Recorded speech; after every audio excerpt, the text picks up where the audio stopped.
I used to be a Yu-Gi-Oh master in late high school and 2 years into college. I used to absolutely slap in Yu-Gi-Oh, slap some cheeks.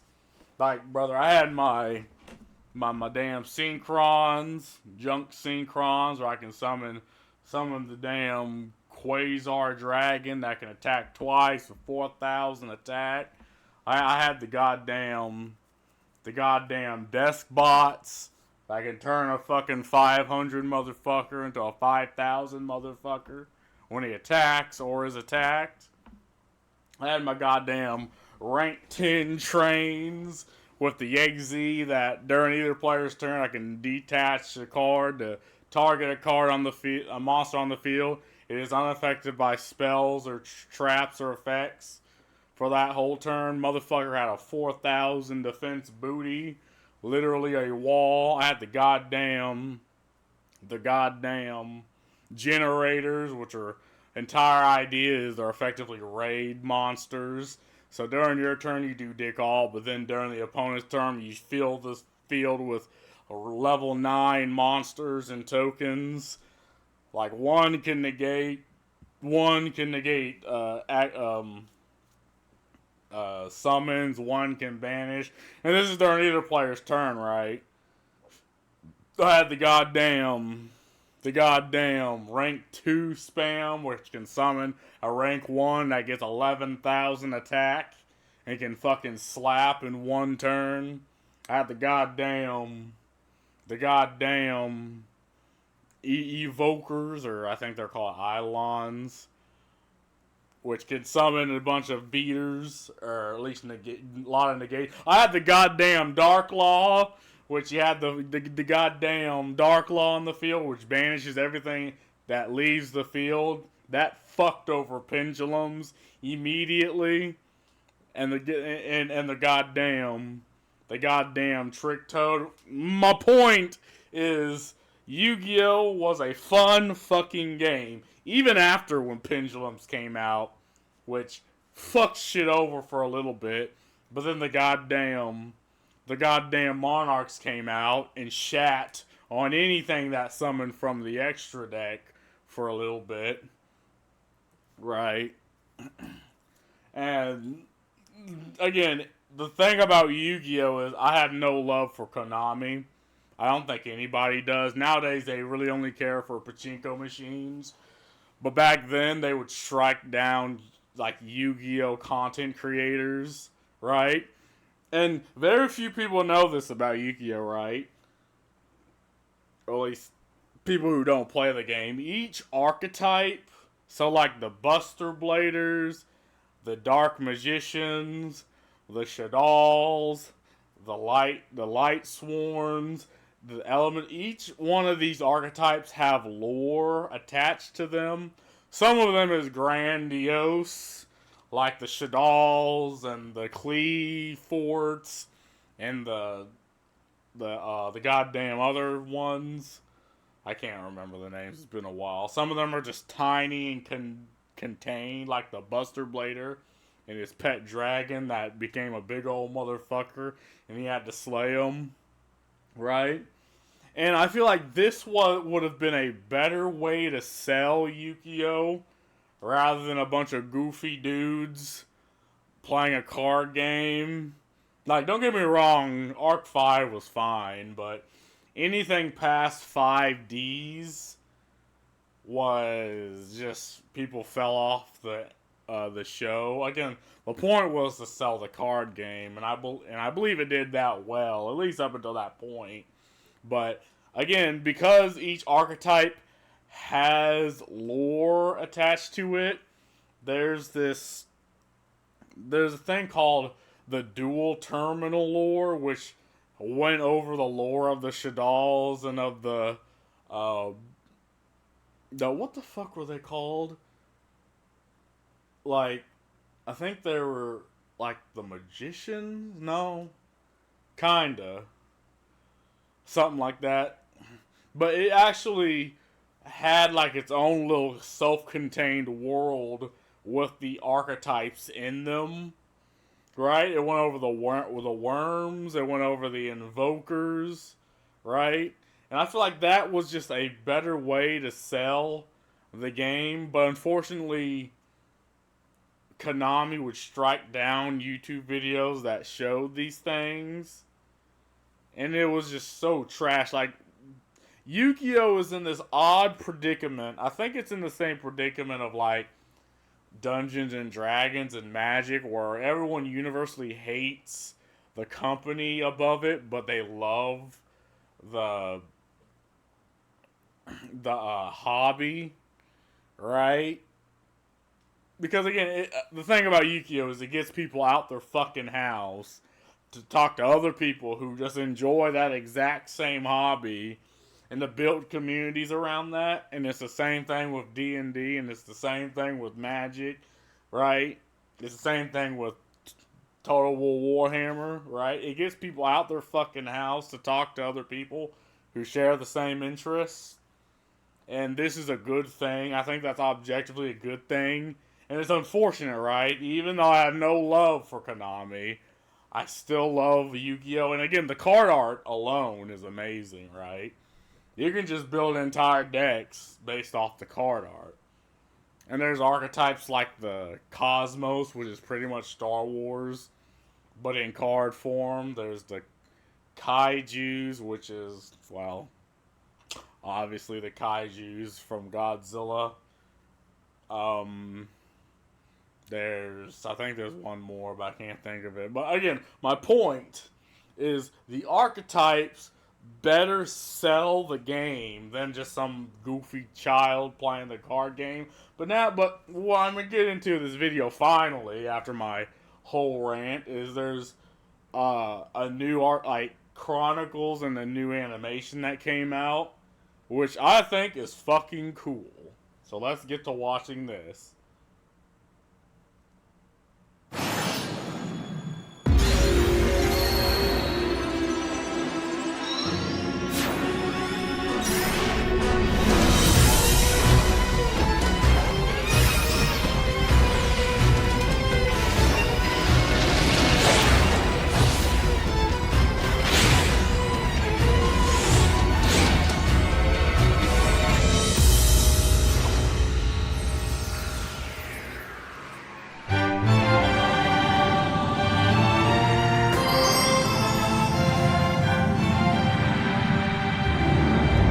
I'm not going to keep pausing because this looks kind of fucking amazing. The animation style is fucking hype. Like, this just, it brings you back. It really just brings you back to, like, at least me, to the 5Ds era, and the GX era.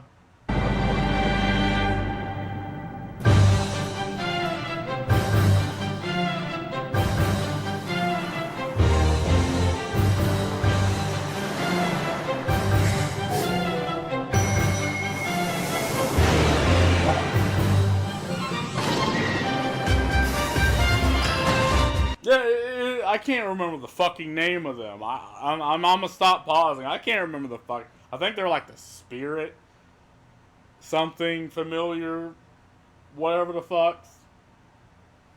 I'm gonna shut up.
gonna stop.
And see, that's just pretty neat, right? Again, no love for Konami. But this is just pretty good, right? Again, if they were to sell based off the archetypes, I believe that would sell it to even the plebeians. Like, even if they don't play the game or don't learn the Bible of rules and shit, I do believe they'll be willing to play the game regardless. I mean, that's just my thoughts. And again, they showcase so many older archetypes like the six samurais, and the goddamn magic motherfucking summoner motherfuckers, and that's just amazing. Like they should sell the game based off that. And again, I don't know how Konami's going to even take this fucking video. They might strike this shit down immediately, which is going to be fucking frustrating. But again, I ain't shitting on it. I'm just saying they have the perfect formula, right? They have the perfect formula to, and again, even if it's just like the way like Star Wars Visions did it, where it's just a simple 12, 14-minute show based off certain situations of each individual archetype. I believe that's just objectively better than them releasing the next Yu-Gi-Oh show, which is just some kid throwing down cards. I mean, again, that was fine in the original Yu-Gi-Oh, and that was fine in GX and 5Ds, but past that, I believe they can change the formula up, right? Just a little bit. And I think that would sell, maybe not even the game, but at least the anime. And hell, some people buy just the cards alone, right? They don't even play the game. And again, that's just money in Konami's greedy ass pockets. I get it. They really like pachinko machines for some fucking reason. But you build this community, right? Of people who, again, nerds pretty much. And this community where people are willing to go outside their fucking smelly ass house, go to tournaments, actually interact with other people. Like, why would you not build upon that? That's just something that I don't understand. But and again, the animation's amazing. It just truly shows like how far Yu-Gi-Oh's come. Even when the Lynx came out, and that's when I dropped off Yu-Gi-Oh, was when Lynx came out, because at first that completely fucked up extra deck play, but then they rolled all that back because they're like, okay, well, our game's actually some unplayable. No, I mean the game's functionally unplayable now because the idea is to regurgitate on the field turn 0, so your opponent can't do a damn thing turn 1, and you just smack them turn 2. But and every single archetype after that is just like a rock paper scissors game. Was like, oh, I counter your counter. Oh, I counter your counter. That counters my counter. And oh, counter, counter, counter, counter. And it's like, man, what made 5Ds amazing was, yeah, you can get your big boys out, but it was still a risk. Like when Stardust Dragon and Quasar Dragon negated, like they can negate anything, and that was huge back then, right? Being able to negate people's play. Nowadays, that's just the standard. If you don't have any level of negation or any level of hand traps or any level of graveyard advantage, like you're screwed. So anyway, this is just amazing. Like I don't want to talk about mechanics. I just wanted to talk about the animation. The animation's good, right? Go this route, not the route that of some goofy loser playing a card game, right? Because we've had that. We've had what? 5Ds was the third season, right? So we had rituals, fusion, synchrons, XZs, pendulums, links. I think that's the sixth is lengths. So if we're going into like the seventh or possibly the eighth, like I think you can go a different route with this. That's just my opinion, right? I'm just some goofy dude who actually I'd blast at tournaments. I actually made quite a bit of money off of Yu-Gi-Oh. So yeah, that's all I gotta say about this. See ya.